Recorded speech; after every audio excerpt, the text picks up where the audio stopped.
The last few months have been difficult for Harvard Business School and for Harvard. For many, the attacks on 10/7 and the war in Gaza afterwards, and the recent tragedies facing the Israeli and Palestinian people have been felt deeply and viscerally. For everyone, the history is complex and the issues are complicated. Today's discussion is about educating ourselves on these issues. Because in the words of one of today's panelists, Dean Amani Jamal, this is where universities can play a unique role. They can, as she wrote in a recent co-authored New York Times op-ed, and I quote, state hard truths and clarify critical issues. They must train the leaders of tomorrow to think creatively and boldly, countering speech that is harmful, modeling civil dialogue, mutual respect and empathy, and showing an ability to listen to one another. End of quote. So it is listening, what I call active listening, that I want to encourage you to do today. Approach this conversation with open-mindedness and a commitment to empathy and learning. Absorbing multiple points of view, particularly those that are different from your own, is the best way to begin to navigate uncertainties and deepen understanding. I expect you will hear things with which you disagree this afternoon. I urge you to look at these moments as I do, as a gift, an opportunity to learn about a different perspective and to challenge assumptions and preconceptions.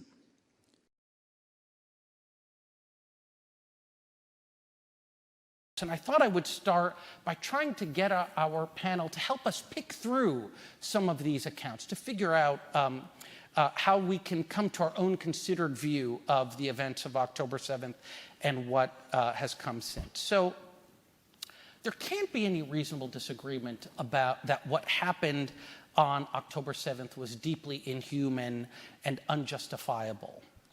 But there's a lot of disagreement about why it happened. So no disagreement that, or there shouldn't be any reasonable disagreement about what happened, but there's disagreement about why it happened.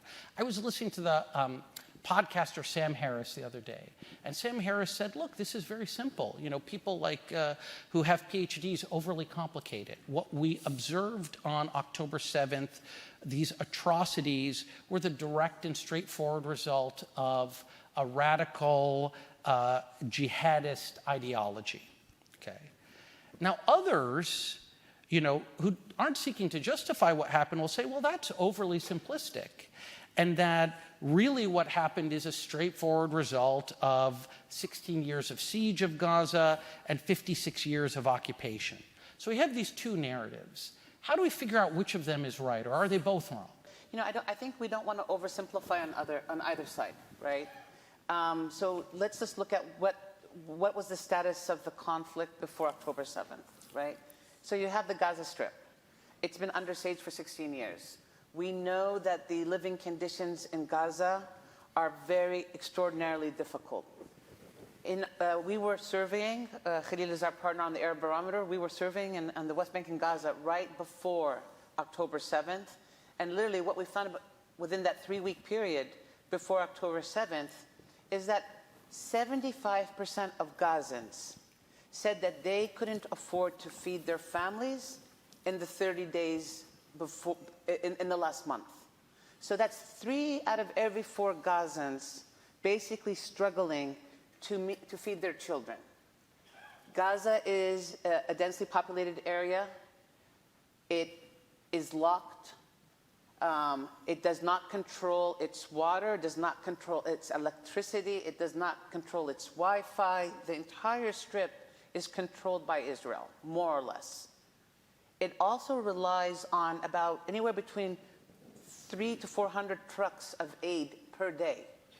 So when we hear that 20 trucks of aid were entered into Gaza through Rafah as an accomplishment in this crisis, it's not even scratching the surface in terms of the actual need there. So under good conditions, daily life in Gaza is unbearable. This has been documented year in and year out by the human rights organizations, by Palestinians themselves, by journalists who are in Gaza. So for us who've studied this conflict for 20 years, if you sort of just look at the trend line, every 3 to 5 years we see bubbling up in Gaza, just because of the conditions of Gaza. What we haven't seen is October 7th, atrocities linked to October 7th. And, you know, why did this happen? Why did they go deep into, why did Hamas go deep into Israel? Why did they, you know, quote unquote, overreach in this extent of, if this was a military campaign, why bring in the civilians? Things that we haven't seen before. That's all we can sort of bracket that, because we don't want to sort of assign assumptions there. Nevertheless, if we're sort of asking about the condition of Gaza and the bubbling of Gaza, this has been a trend, an ongoing trend. Yeah. David, you know, I mean, am I wrong in thinking that these are the two narratives that seem to be competing for attention in the kind of wider, you know, public opinion sphere? And, Dean Jamal points out that they're both kind of wrong. So what is the right account? Well, I read I don't see what happened on October 7th as an intifada, a mass uprising. There's a whole context of the history, which I'm sure we can get into. I wrote a book on Oslo. The first thing they agreed on was Israel wants to get out of Gaza. 1994, turn it over to the Palestinian Authority. 2005, pull out all the settlers, which for Israel was a big deal to do that. And people thought, okay, if you don't occupy them, then they might not love you, but okay, but at least you're moving on. I think 2007, when Hamas really took over, was a watershed. And here maybe we might have some slight differences of cause and effects, because the so-called blockade was a focus on Hamas saying, we're going to still fire rockets at you. And that's what led to what it did. Now, we'll talk about the economic assumptions, I hope, in some of the other questions. I don't want to get bogged down. But I would say, I think what's important for people to understand, this was a deliberate decision-making by the Hamas leadership to do these atrocities. The people of Gaza did not commit these atrocities, not as a mass movement. It was a determined set of few at the top, 2,000 people, whatever that number is, that did these atrocities. And in my view, they were driven by two big ideas, as I see it. One big idea was a belief that that there could be an axis of resistance of all sorts of Islamist militias, loosely affiliated on different levels, not necessarily proxies. Some are proxies. I wouldn't call Hamas a proxy of Iran, and who thought that this was a moment of ultimate weakness inside Israel. I look at Khalil, who I adore, and the best pollster, hands down, on Palestinian politics. And every trip to Ramallah, my first stop, Khalil. The key here is understanding. In his poll in September, I think it is, he said 44% of Gazans think Israel is weak and fragmented and on the verge of collapse. I think that's a direct quote. Why do they think so necessarily in 2023? Because of the divisions over the judicial overhaul issue. Right. You had pilots who said they wouldn't serve in reserve duty, special forces, soldiers. If I was an Arab looking inside Israel, I would say, if there's ever going to be an attack, it's going to be in 2023 because of this sense of fragmentation. Now, in my view, it was a terrible misreading, a terrible miscalculation, because Israel will unite in a time of crisis, as it is done. But also the poll in Israel Democracy Institute, 70% of Israelis interpret what happened here as a sense of the timing. We're talking about the timing now. Why now? Was because of a sense of an interpretation of Israeli weakness.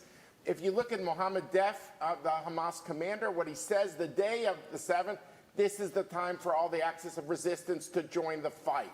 He said that in an audio message.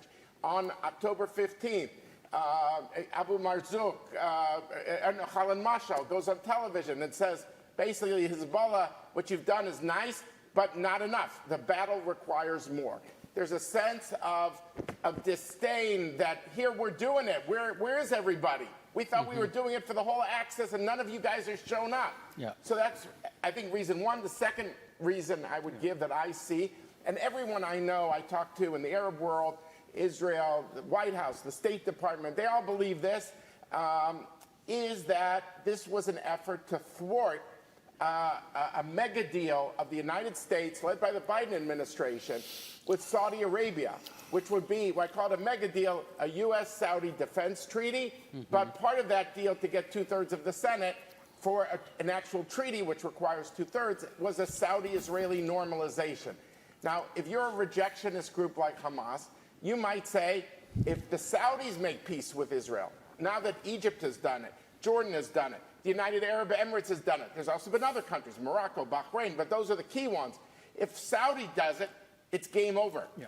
And so I think part of it was to thwart it, maybe to trigger a big retaliation that would be seen on every Arab television screen in Saudi Arabia and in the Arab world. So I think, to me, when you say, why now? Why is the timing now?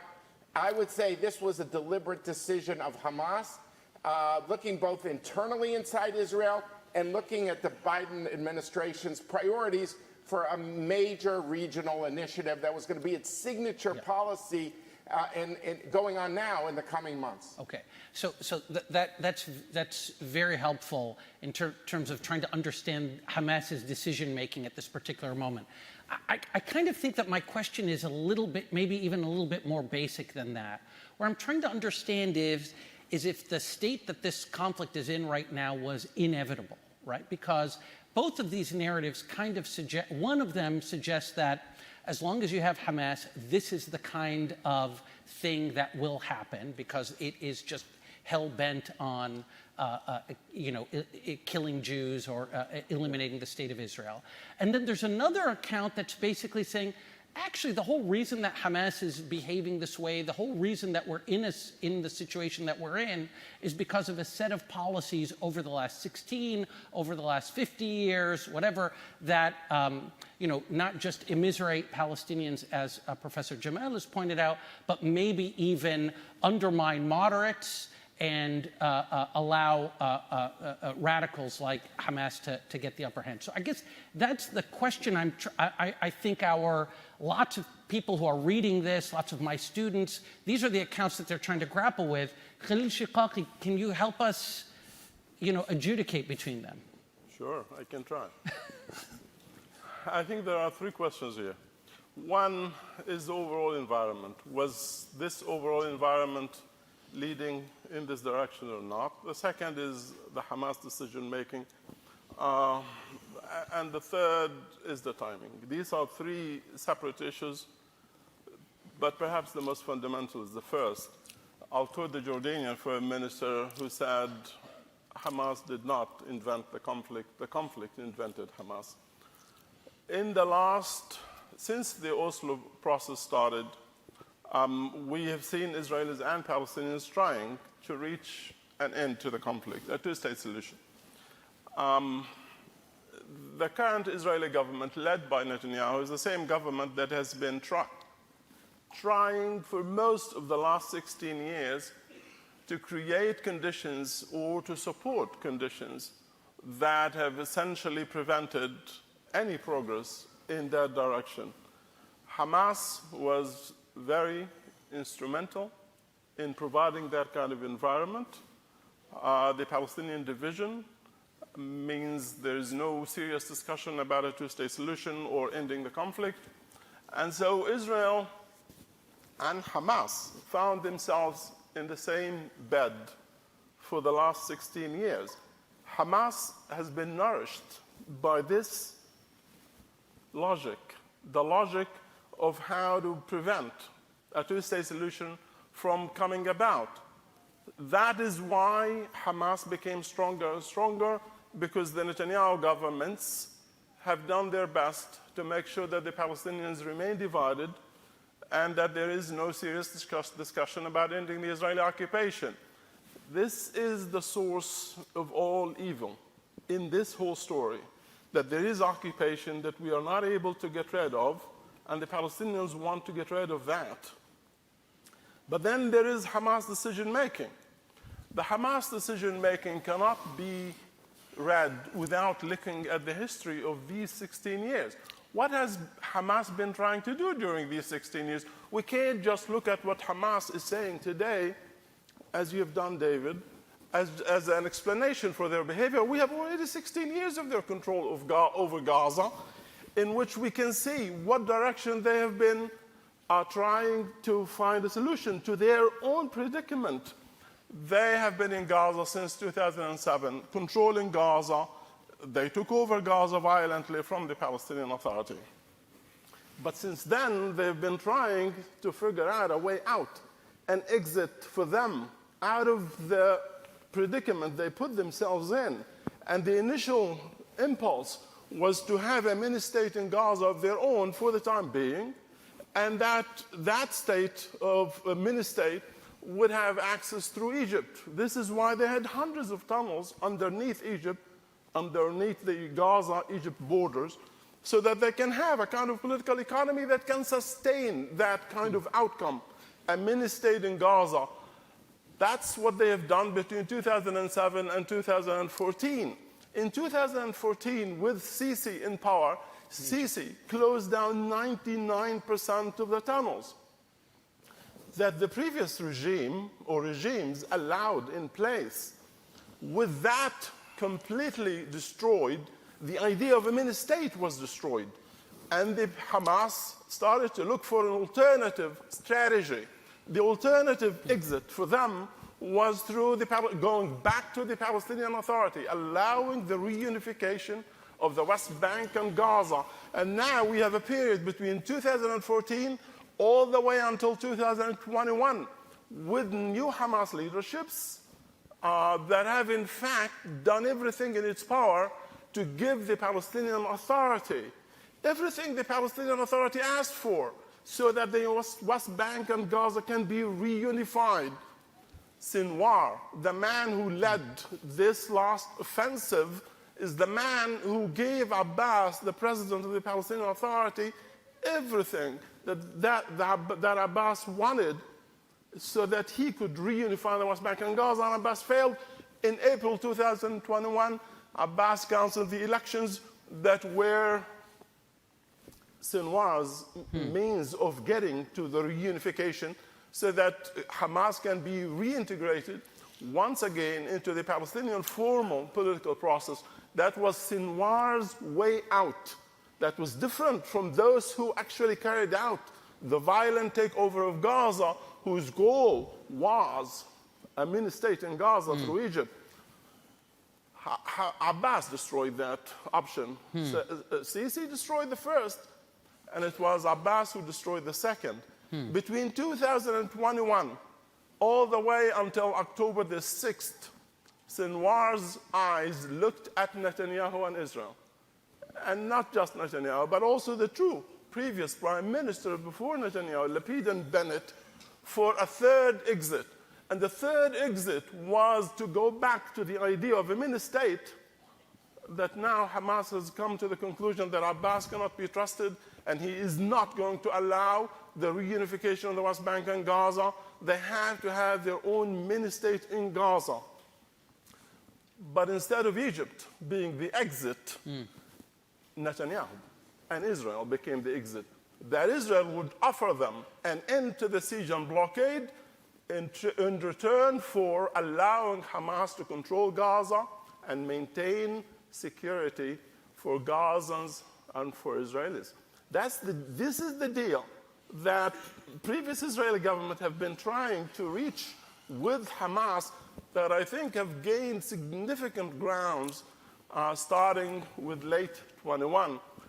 With the formation of the most extreme Israeli government early this year, Sinwar's goal of reaching a mini-state in Gaza was completely demolished, and he now was left without any way out. The most difficult part for the Israeli government was how to give Sinwar the legitimation needed to be able to have a mini-state in Gaza.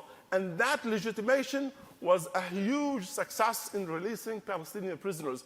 The issue of Palestinian prisoners has been the most fundamental issue of legitimacy for any Palestinian leader.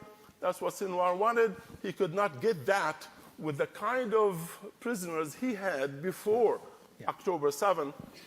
The plan for Sinwar, the offensive, was to achieve many things, but most importantly, to hurt Israel, to force it to come to the negotiating table, to have enough prisoners so that he can have a huge success in releasing prisoners so that the West Bank will give him legitimacy to have a mini-state in Gaza. Gazans wanted a mini-state. West Bankers rejected it completely. Having that kind of success would have given Sinwar what he wanted. The timing was affected by the Saudi deal. He did not want the Saudis and the Israelis to reach a deal, leaving him hanging in limbo. Yeah. He was influenced by what was happening in Israel, the judiciary. He was influenced by what was happening in the West Bank, the rise of armed groups, because Israel was sending its army to the West Bank rather than defending its own borders in Gaza. Yes.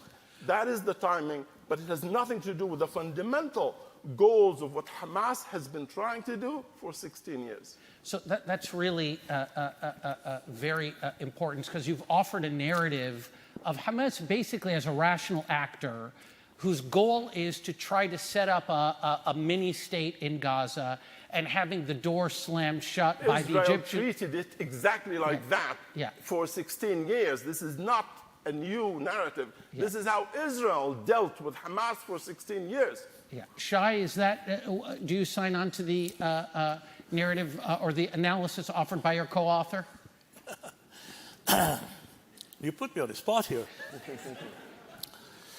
So first of all, I want to say this. I think that we have to differentiate between general conditions that allow a development to take place and the specific circumstances that affect the timing, and they're not the same.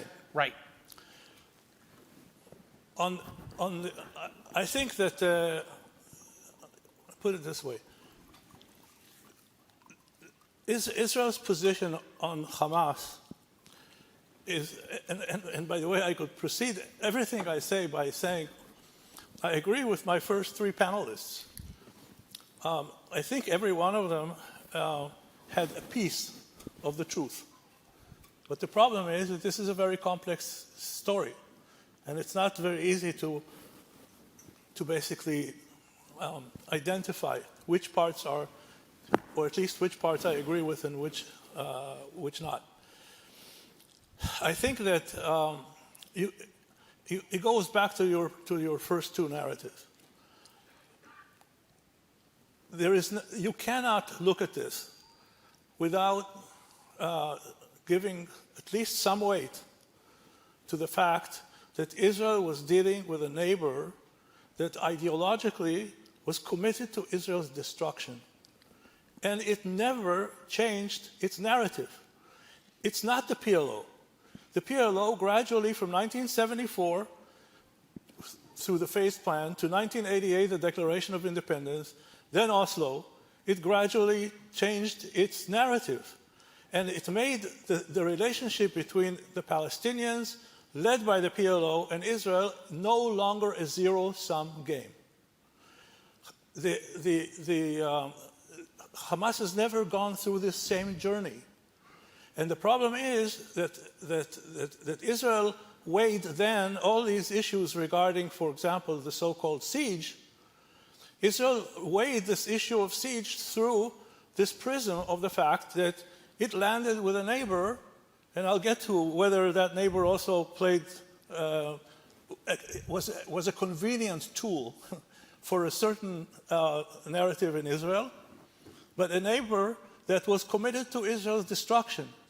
So some of the things that Israel accepted when it dealt with the PLO, in 1998, President Clinton came to Gaza and inaugurated an international airport and the beginning of a port in Gaza. Okay? the minute that Hamas took over, and we have to remember, this is somehow a plurality of Palestinians voted for Hamas in the 2006 elections. And then the same Hamas took over Gaza Strip violently from the PA. Israel handed the Gaza Strip to the PLO in the framework of the Oslo Accords. Okay? Now it faced that part of the Palestinian body politic that did not accept Israel's existence, ruling Gaza. So the issue here was that completely contextualized differently the Israeli internal debate about what to do with Gaza. Because how could Israel allow, for example, a port in favor of what? An entity that's committed to Israel's destruction? Now you see, without a port and without an airport, look at the amount of weapons and ammunition that despite the lack of port and the lack of an airport, Hamas was able to assemble. Now imagine that they could also bring all the stuff through a port and an airport. Okay? This is a prism that you cannot ignore. It was there. Now, it's true, by the way, that Israel had a government for the last 12 years that, let's put it this way, mildly, was not crazy about a two-state solution. And having a neighbor like Hamas, I agree, at least in part, because I don't think that that's like the mother of all evils. But yes, for Israelis who were arguing against the two-state solution, it was convenient to be able to point to the fact that, by the way, that not only was Hamas ruling Gaza, but all efforts to reconcile Hamas and the PA have failed. Arab countries, one after the other, tried to play a role in internal Palestinian reconciliation, and all of these efforts failed. So now we go back to the general conditions that don't answer the question of specifics, because I do think that actually, again, you had some of the answers already, including the issue of the Saudi-Israeli normalization agreement that was almost there. But I think the Saudi-Israeli normalization that was almost there was part of a much bigger phenomena. And the bigger phenomena was Palestinian fatigue. Everybody was tired of the Palestinians. Everybody was tired of the Palestinian problem, and so on and so forth. So before we had this normalization, we had two Arab states that signed agreements in the framework of the Abraham Accords with Israel that dropped the conditionalities of the previous Arab Peace Initiative and basically signed the agreements with Israel without any reference to the Palestinian issue. And that was after Israel already had peace treaties with Jordan and with Egypt that lasted for decades without the conditionalities of something. So what do I learn from all of this? I learn from all of this is that if you neglect the Palestinian issue, it's going to blow in your face. And so we have to remember we have the general environment that was the environment for this kind of disaster happening, and what I call the match. Yeah. Okay, the Saudi Peace Initiative may have been a match. It's exactly the same of what happened in the beginning of the Second Palestinian Intifada. The conditions, which is to say the failure to make any progress in Israeli-Palestinian peace, was all there, okay? And what you needed is then Israeli leader Sharon, at that time in the opposition, going up to Temple Mount, which is of course a hypersensitive issue. He supplied the match. Yes. But he didn't create the general environment. Yes. Okay, so I want to move to another set of questions. But before we get off this, I want to present to Amani and then to David just some narratives that I think were embedded in Shai's answer. So what do you say, Dr. Amani, to somebody who says, look, Gaza hasn't been occupied by Israel since 2007. Hamas could have made Gaza in 2005, could have made it into a Singapore. They didn't.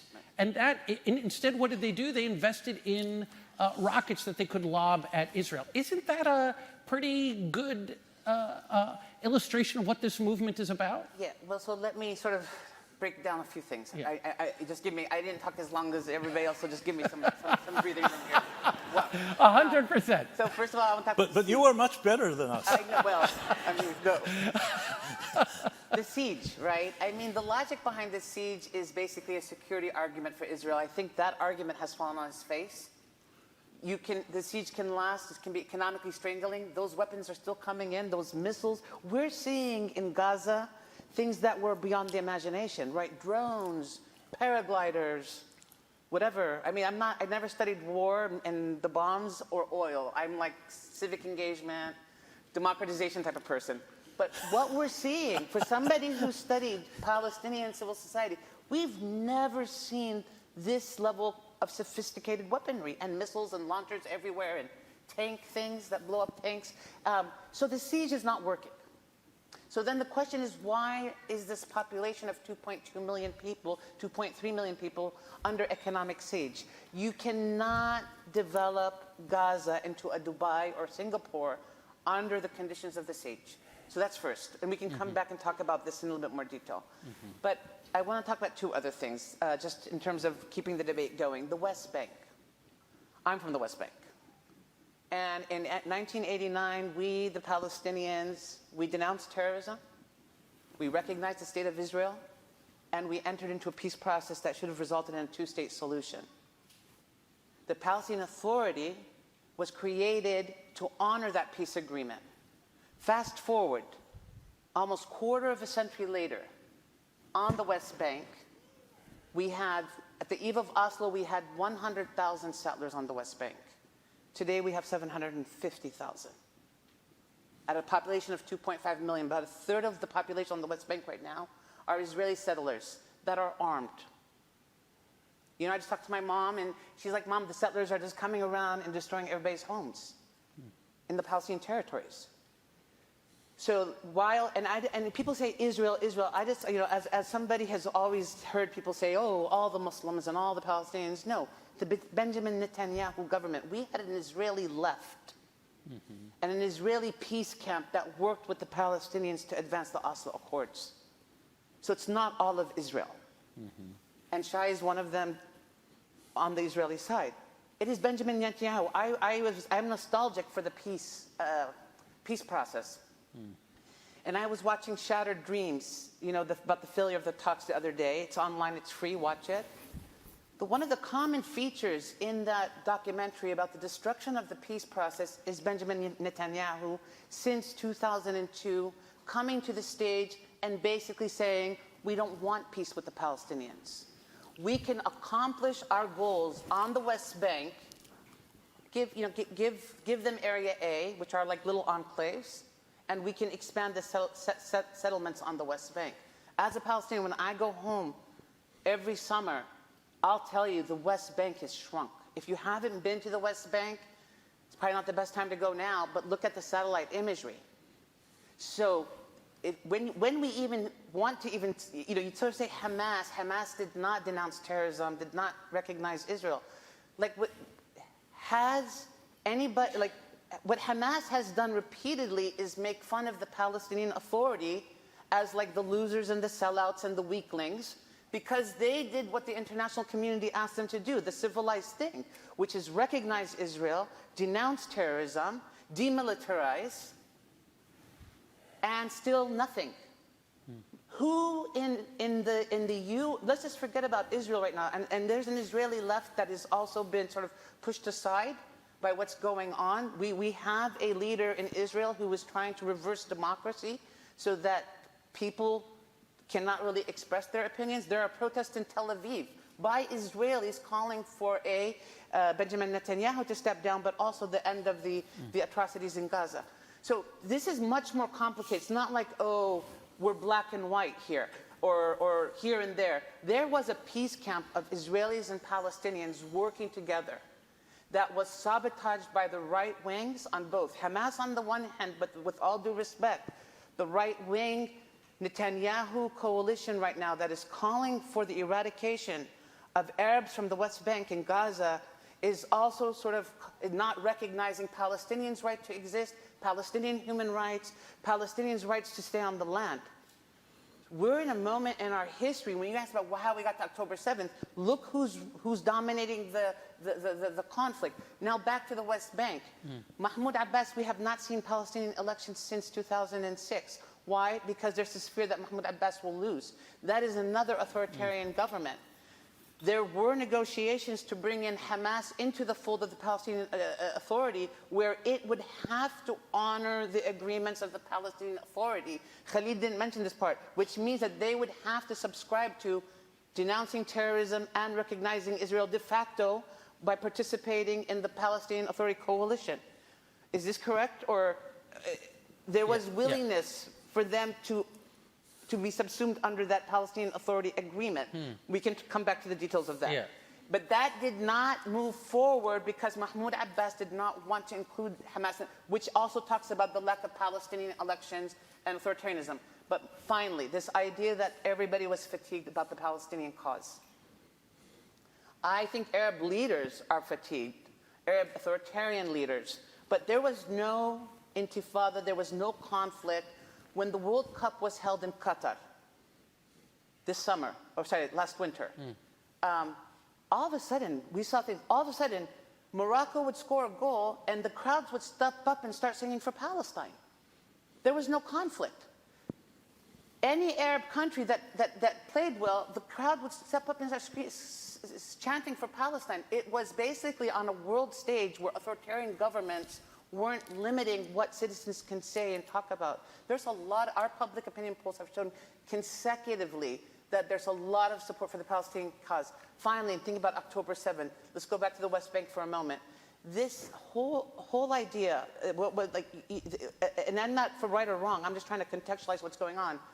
The attacks on Al-Aqsa Mosque preceding these events, day in and day out, there's attacks by Israelis and Israeli settlers, by Israeli military and Israeli settlers on Palestinians praying on the temple, on Al-Aqsa, Al-Haram al-Sharif in Jerusalem, over and over repeatedly, and harassing Palestinians, and this has been ongoing. This was part of the culmination. Again, a West Bank that did everything that the world asked it to do. Right? Everything. And who is calling for a Palestinian state on the West Bank? Just last point. Everybody has to say this, I'm not going to get a chance to talk. Everybody talks about the failure of the peace process. You'll definitely get a chance to talk. I just want to say this last thing. Everybody talks about the failure of the peace process. I want to tell everybody in this audience, because I don't want our youth to be delusioned by our leaderships. There was so much progress made between Palestinians and Israelis in the peace talk. Not enough, but there was a lot. It's much better than where we are now. You had joint security. You had joint intelligence sharing. You had joint patrols. You had joint economic agreements. You had imports and exports, borders. There was a lot of work being done behind the scenes, and my colleagues all know this. They were, I was younger. They were the hope.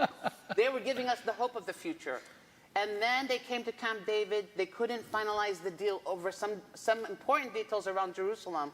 And then everybody said, oh, peace failed. It did not fail. It needed another few more rounds. Yeah.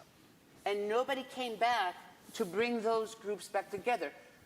Which U.S. administration since then? Yes, Obama tried a little bit here, but even with the Biden administration, now they're calling for two states. But has any American administration seriously been committed to the project of giving Palestinians dignity and self-determination on the West Bank?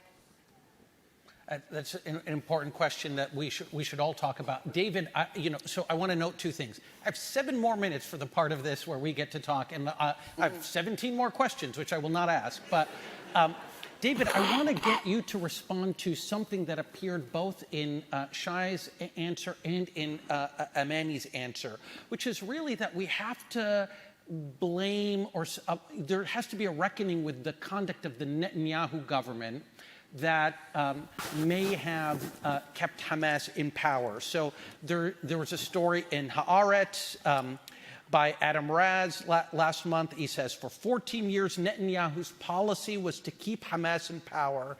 And it reports that in 2019, Hamas said to a group of Likud MPs, Whoever opposes a Palestinian state must support delivery of funds to Gaza because maintaining separation between the PA and the West Bank and Hamas in Gaza will prevent the establishment of a Palestinian state. So what's your response to that narrative? You got to give me 2 minutes. I'll give you 2 minutes and 30 seconds. No, but yeah, okay. No, because Amani and I see things differently. And I'd say with respect, I'm someone who I think has devoted my professional life. I want a two-state solution. I want dignity for both sides.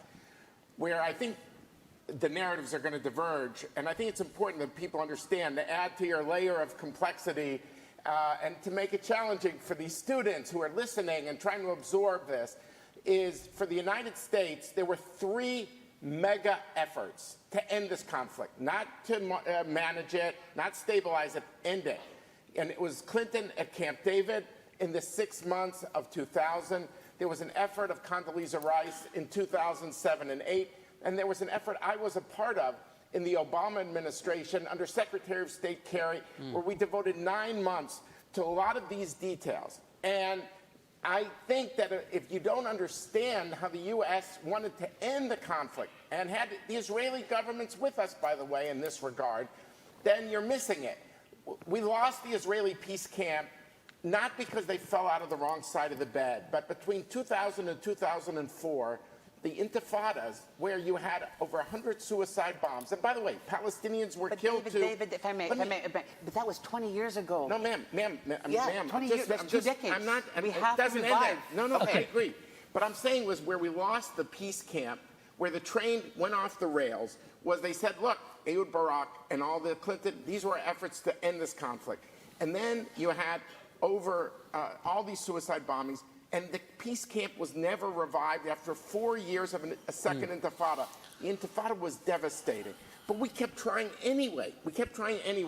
And that's why the effort of Condi Rice, 38 rounds with Olmert and Abbas. And then the effort we in the Obama administration tried of 9 months on trying to solve what we call final status issues, the 4 issues.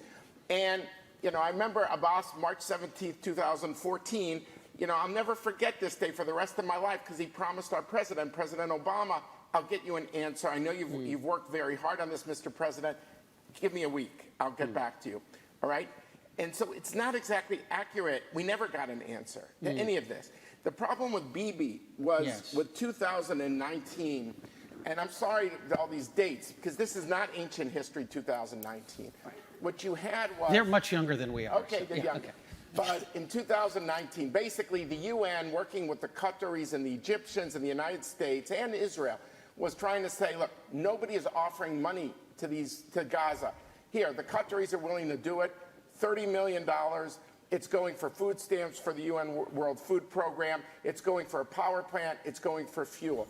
These were substantive efforts. And it was also based on a reassessment that was going on in Israeli intelligence agencies and was going on at the White House and at the State Department that says maybe Hamas has taken a hard edge off of ideology. Let's get workers in there to go into Israel. Let's bring money into Gaza. Let's try to see if we could use more carrots, less sticks, something that would take an edge off the ideology. Because where I think Khalil and I might have a respectful disagreement is, for me, the rejectionism of Hamas was not a detail. It was at the core.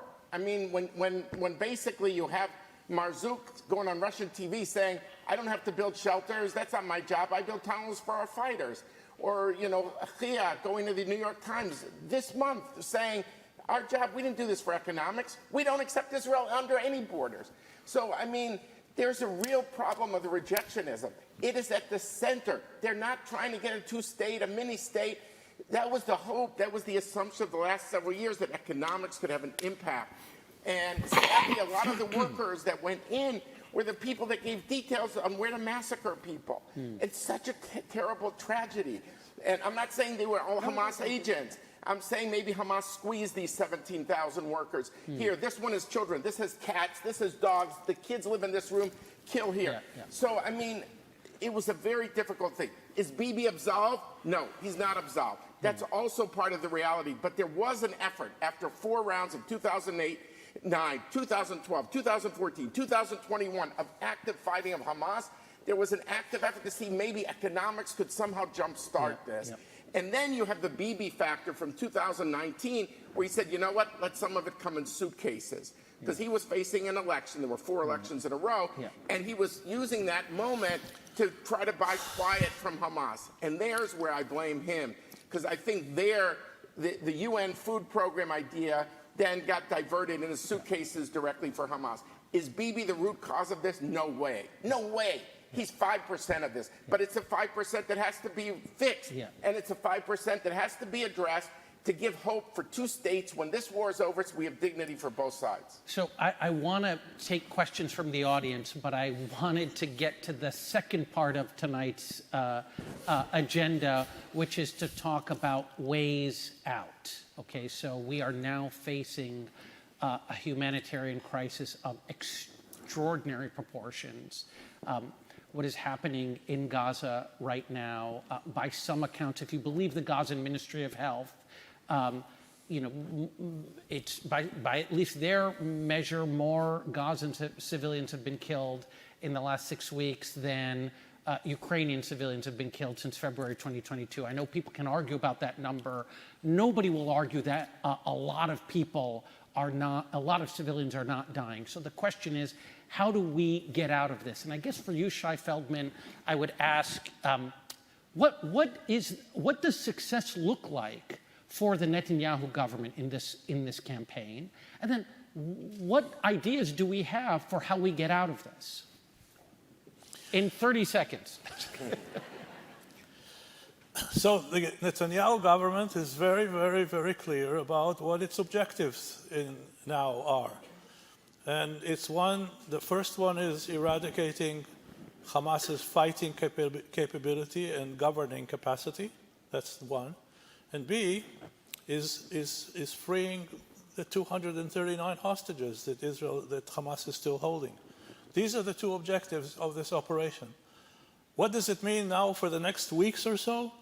I don't know, because we are getting into, the more successful the IDF is in the northern part of the Gaza Strip, the more the dilemmas are going to, Israel will have big dilemmas to face with respect to what Israel does in the southern part of the Gaza Strip. Because the population of Gaza is, in any case, one of the most dense in the world. And now, essentially, it's become even more dense. But, again, you know, Israel suffered a catastrophic event on October 7th. It's not going to get out of Gaza before it produces a response to this catastrophic event. I think people, even the younger people here, may remember that after 9/11, the U.S. went to the other side of the world and invaded 2 countries because you faced Al-Qaeda, who was basically butchering American civilians in New York City. And by the way, what the Second Intifada didn't do to the peace camp, October 7th did to the peace camp, okay? Because all the communities in the South were people who actually were part of the Israeli peace camp, okay? And they were butchered. So we have to remember that. There's no going away from October 7th, okay? And we are still in what we call the event. We are still in the event called October 7 and its aftermath. Now, the second dilemma that Israel will face, of course, is if it succeeds in its 2 objectives, is what does it do with the Gaza Strip? Okay? Now, my view about this is very clear. It's similar to President Biden. Israel signed with the PLO the Oslo Accords. The first implementation agreement was the Gaza Strip, and Jericho was given to the PLO, okay? Hamas, by the way, we forget about that. When Hamas won the 2006 elections and the first national unity government was forged,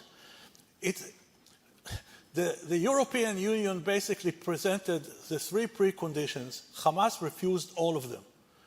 Not to recognize, they did not recognize Israel.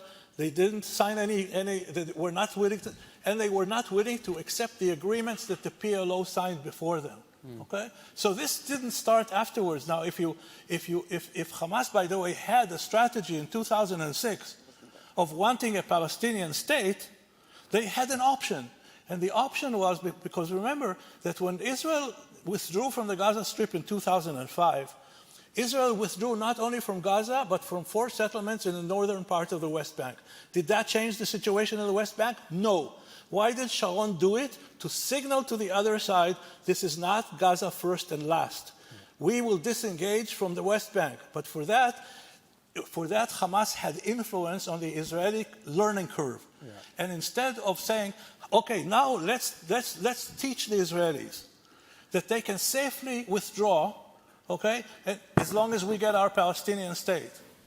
What happened after 2005, after Israel withdrew? The rockets started flying. What's the Israeli... So you can understand now, after we see what happened after Israel withdrew from Lebanon in 2000, in May 2000, look at what 150,000 rockets and missiles that Hezbollah now has. And by the way, it's reminding us every day now, with increased intensity. Now, and Hamas, that's what it did. It reminded now what was the conclusion of the Israelis. Why did the right wing win these elections? The right wing won the elections because the Israelis accepted the narrative that if Israel withdraws unilaterally, that's what it gets. If you didn't like the book, you'd hate the movie. Yeah.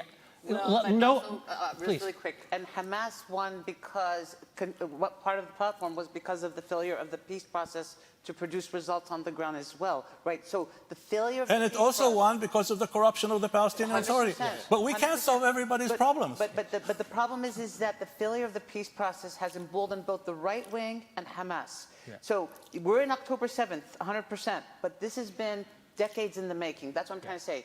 And if we wanted to look at that bell curve once where we had Israelis and Palestinians on the same peace path, let's look at the conditions underlying that momentum. Yeah. We can sit here and say how horrible the right wing is in Israel, how horrible Hamas is. Nobody's, I don't see anybody defending Hamas or the right wing. But what happens from here on? Sorry? Thank God for that. Well, but where we go from here is going to be very instrumental. Of course. Let the record show, in fact, that my question was about where we go from here, and we immediately went back to talking about the history, which just illustrates, I think, how thorny some of this is. We will now come to the most important part of the evening, which is questions from but this. Khalid didn't get his fourth. We're not doing a census here. This is. I will not be able to exit this room with the goodwill of the audience if I do not give them a chance to ask questions. And so I will start with this person over here. Thank you. Hello. Thank you all for coming and speaking with us. When I listen to the panel, I hear about 2 societies and at least two state actors in those societies that don't recognize the legitimacy of the other society. And Dr. Jamal, you talked about that within these societies, there are many who want to live together. We have a 2-phase process. First, to remove the obstacle of those who don't acknowledge the legitimacy of the other. How do we do that? Who should we look to? And how should we, from here, what should we learn to support the people who want to come together and want to remove the obstacles? Right. Thank you so much. Answer really quickly, succinctly. You are the students of Harvard. You are the future. Can you tell me how many peace groups are on campus? Okay, that's where you guys are going to be influencing policy. You guys need to start talking about peace and bringing peace. This is what the 2-state solution in Oslo started with conversations. Palestinians sneaking into Israel to meet with in Israeli homes, and Israelis sneaking into the West Bank to meet in Palestinian homes. You guys don't have to sneak around here. You have free speech, number 1. Number 2, about eliminating the other. This is about strategy. So, right, one argument will say, let's just keep dropping bombs. I will say, my opinion is based on sort of setting this conflict. If violence was going to solve this conflict, it would have been solved by now. Violence breeds violence. What I would rather see are policies and efforts And a Palestinian Authority, if we could get elections where efforts that basically make the message of peace and reconciliation far more attractive, right, than any other message. On the Israeli side, I want to see, also would like to see in Israel where the benefits of peace are far more advantageous than the eradication of the Palestinians from the West Bank and Gaza. And where does this start? This starts really, it starts with people seeing tangible changes on the ground, but also political leaders to step up and basically sanction their leaders when they're espousing violence and vitriol and hatred and the dehumanization of the other. We, and I've said this over and over, we have been victims of this conflict since we were born. We would love to turn the page and just be able to live with peace and dignity as Israelis, as Palestinians. Yeah. Tremendous. Okay, I'll take a question here. Hey, first of all, thank you all for coming here today. Really appreciate that. I do want to start with a short comment. Please, my friend, we're almost out of time, so no comments, just a question. Okay, just a question. So there have been some statements on this stage tonight equating Hamas with the Netanyahu government, which I didn't vote for, right? The Netanyahu government. But my question is this. So the State Department of the US classifies Hamas as a terrorist organization and the Netanyahu government as an ally. Do you think they're making a terrible mistake?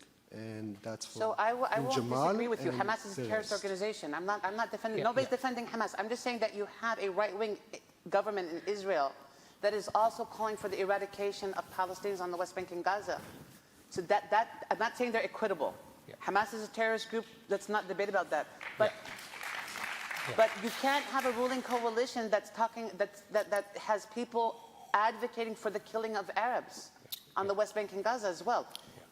I mean, David, yes, Yeah, quickly. I just want to say really briefly, and something Shai alluded to at the very end that I was worried got lost. People say, how did the Likud come to power? And I think it's very important to understand. Are there a minority of these settlers, by the way, but a violent minority that should be thwarted? And I worry about it igniting the West Bank, and I think you and I see that very similarly, Amani. But let's be clear. The reason why the Likud, that got only 12 seats in 2006, came to power is because the public lost faith in the basic equation that we all want, which is if you withdraw, you're more secure, you're not more vulnerable. If we had rockets coming from downtown Boston on Cambridge and we couldn't solve this, we would not get the peace process people to succeed, okay? The camp of people in America that I'm very with. The equation has to be, if you withdraw, you're more secure. You're not more vulnerable. The Likud has won because people don't believe in the equation. They think we're do-gooders from Harvard University or something who really don't understand the harsh reality that Hamas will fire rockets because they are rejectionists. They don't accept Israel the size of a telephone booth on a Tel Aviv beach. but you don't have Hamas on the West Bank. First of all, Hamas West Bank did not join. Hamas Gaza has been calling for Hamas West Bank to join them, and they have not. My point is, Amani, you know this.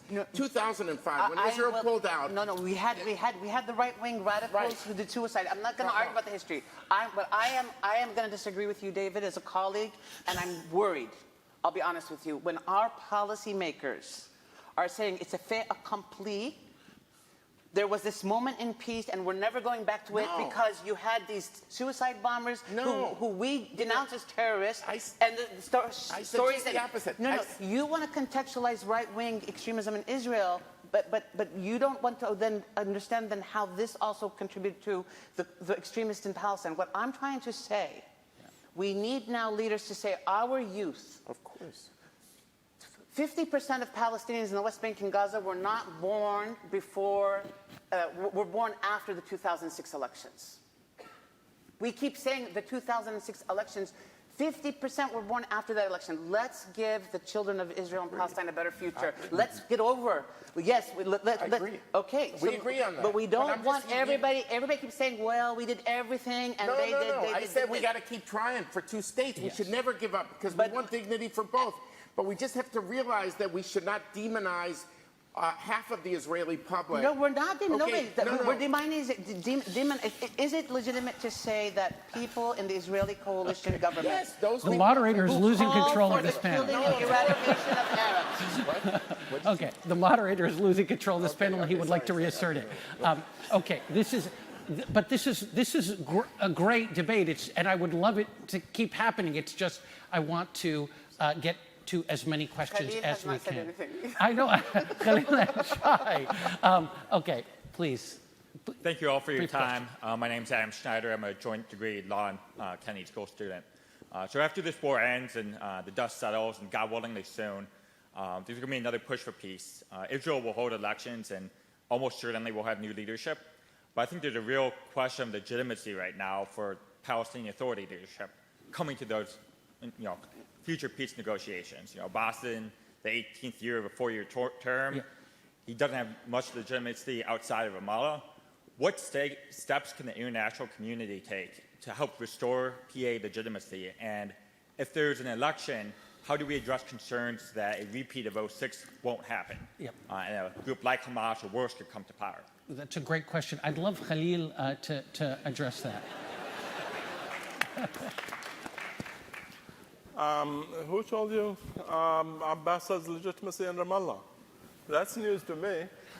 He certainly does not have legitimacy anywhere. The survey that we have done that Amani referred to in the West Bank showed 85% of West Bankers demanding his resignation. Only 6% of West Bankers were willing to re-elect him if elections are held today. There is no doubt that we need a national unity government for the Palestinians right now, one that can stabilize conditions both in the West Bank and in the Gaza Strip, and can prepare for elections. And in the meanwhile, we need to see strong leadership from this country and from the major Arab countries, particularly those that have made peace with Israel, to come up with a plan for a two-state solution that the two sides can embrace. One that will respect the needs of both sides and will respect everything, all the progress that has already been made. In that context, I can't see anyone calling for violence being able to win in Palestinian elections. Palestinians will vote for Hamas only if they think that diplomacy and negotiations are not viable and that the only way for them to end the Israeli occupation is through violence. If we can convince them that is not the case, I can't see them voting for Hamas. I can't see that problem arising to begin with. Nonetheless, if Hamas is to win, this is democracy. We have to accept that. In Israel, Israel has now the most extreme government that is thinking about bombing Gaza out of this world and annexing the entire West Bank. And we're okay with that. But if Hamas wins, we're not okay with that. That's certainly we need, if we want to be real Democrats, we have to accept if Hamas wins. Nonetheless, if we look at the history, the surveys that I've been doing throughout all these years have always indicated every time the Palestinians thought that there was a viable diplomatic path to a two-state solution that would end the Israeli occupation, they voted for those Palestinians who supported democracy and supported negotiations and a two-state solution. They only voted for Hamas when they thought that there was absolutely no way forward through diplomacy and negotiations. Shai, I want to take the opportunity of the gentleman's question, his mention of the international community, to come to you and ask you, what role do you see the international community, the Arab countries, the United States playing in trying to get us out of the immediate catastrophe that we're in right now? No one's going to get you out of the immediate catastrophe. The issue is, what would the day after look like? And I do think that, again, I think we have to go back to first principles.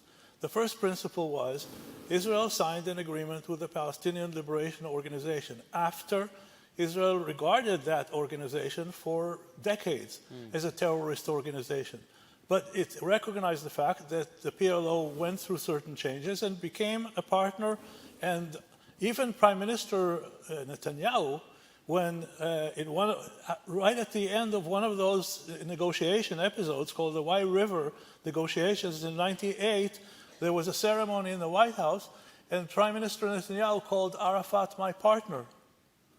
So the issue now is, okay, so let's go back to principles.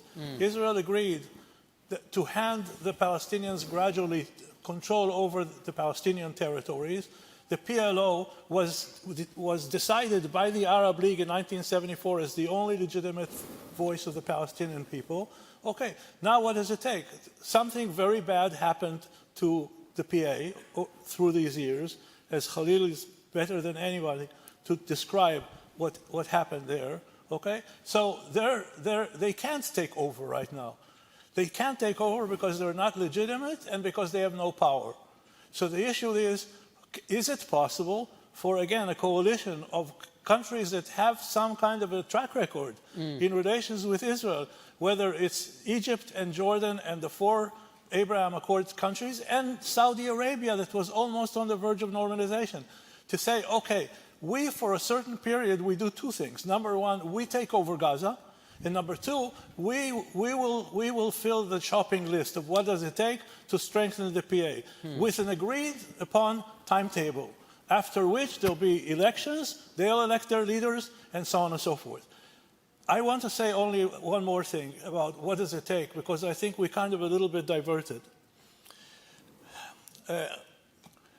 We are now faced with a disaster, the dimensions of which we have not seen since 1948. It's a disaster on the Israeli side. It's a catastrophe on the Palestinian side, in Gaza. Now, I see, and that goes back to the first of the questions that was asked, when they said, well, what can happen now?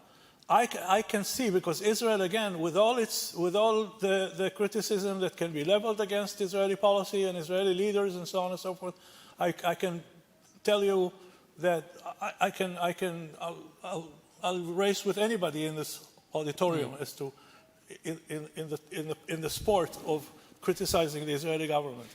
But there is one virtue, and I call it a virtue of the Israeli political system. Israel is an unforgiving country to itself. Every time it faced a catastrophe, the biggest one of this dimension was the 73 surprise. It nominates a national commission of inquiry, and if you look just the Second Lebanon War in 2006, the National Commission of Inquiry basically sacked. The political leadership was finished, and they sacked all the top echelons of the IDF for its malperformance. What will happen now, parallel to what can save Gaza, is after in the day after, there will be a major reckoning on the Israeli side, because Israel has never, ever forgave. Now, you see, the problem is this. We, and I say we, is Israelis and Palestinians, and especially we is Israel and Gaza or Hamas. We both arrived at this catastrophe. I can see a process in Israel where people, and that was the real virtue. The real virtue was not fire people who were named as liable or as to be blamed and so on and so forth. The real reckoning is to go back and re-examine your assumptions that led to a policy that led to the catastrophe. I have confidence that Israel will go through this because it's almost a national sport. Yeah. I wish I could be that optimistic about the Palestinians going through a similar reckoning and asking themselves, okay, but this Israeli army that came into Gaza and started leveling neighborhoods in Gaza, they didn't do it all these years. Why did they do it? Maybe we had something, which is to say we Palestinians, maybe we Hamas, had something to some responsibility in this. It didn't come out of nowhere. Because, you see, the problem is usually that, and that's the way some Europeans, other Arab countries, sometimes treat Palestinians as if they have no agency. If I were a Palestinian, I would be infuriated by this, because it's almost the Palestinians are children That you only talk to grown-ups and you don't expect anything from the children? Why? So I think that, again, my answer to the first of the questions, which was critical, is both sides have to face the fact that they both contributed to this catastrophe. And they have to, it's not a matter of, oh, we'll get rid of Abbas and we'll get rid of Bibi. No. It's the question of what was the assumptions that led to Israeli policy, what led to the Palestinians to behave the way they, and here again, look, the Palestinians have a lot to reckon with, because, and forget about what happened on October 7. 4 Arab countries that didn't sign peace treaties until then signed peace treaties with Israel and set the Palestinians aside. The Saudis themselves were that. It can't be that the Palestinians can just complain about the Arab countries as having abandoned them, betrayed them, stabbed them back in the back. Yeah. Palestinians have to, at one point, sit down and say, how did we contribute to this happening? Ameni Jamel, I saw you nodding when he said that what's needed is self-criticism on both sides. 100%. I mean, we're not, I think we've never come here to say that Palestinians have never done anything wrong in the history, or what Hamas did was right. And if you think, with all due respect, that Israelis are infuriated, we're very infuriated by what Hamas did. We knew right away that Gaza was going to get pummeled. This was a discussion, a conversation. But these children in Gaza, again, half of them who weren't born when Hamas was elected, right? They are victims of this conflict, which is where we begin with. We're all victims of this conflict. There needs to be a lot of self-reflection. And I hope that if we can move beyond, hopefully, October 7th, and like Shai said, that moment is very catastrophic. When we get to the table, we have to allow the younger voices and their dreams and aspirations some room. Because if we're stuck on the past and talk about 2002 and 2004 and 2006, those narratives can be battled out. Yeah. But there needs to be but we need to be working together as communities. Yeah. This is great. It's now we're 2 minutes over. One thing that everybody in this hall has learned, that you never put an Egyptian in charge of anything that requires timekeeping. I just want to first thank our panelists, because you really modeled for us what vigorous debate about important issues, but that comes from a place of goodwill, looks like. So thank you for that. And I want to thank...